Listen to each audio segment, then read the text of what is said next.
మీరు ఎక్కడైనా చూసారండి? యుద్ధం ఎలా చేస్తారండి? కత్తులతో చేసేవాళ్ళని మనం చూసాం. కత్తులతో యుద్ధం చేసేవాడిని మనం చూసాం. ఇంకా చెప్పాలంటే బాంబులేసి యుద్ధం చేసేవాడిని మనం చూసాం. కానీ మన పితరులు ఎలా యుద్ధం చేశారు తెలుసా? పాటలు పాడుకుంటూ యుద్ధం చేశారంట. దేవుడికి స్తోత్రం కలగడం కాదు, స్తుతులు చెప్పుకుంటూ యుద్ధం చేశారంట. యెహోషువపాతు చేసిన పని అదే. కత్తులతో కాదండి వాళ్ళు యుద్ధం చేసింది, పాటలు పాడుకుంటా యుద్ధం చేశారు. దేవునికి స్తోత్రం కలగడం కాక. ఒకవేళ నువ్వు కత్తులతో ఖడ్గాలతో యుద్ధం చేస్తే ఒకవేళ గెలవచ్చు, ఓడిపోవచ్చు.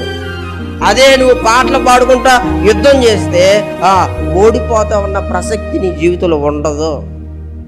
Praise Lord. పాటలు పాడితే చెరసాలు ఏమైపోయిందండి? బద్దలైపోయిందంట. దేవునికి స్తోత్రం కలగడం కాక.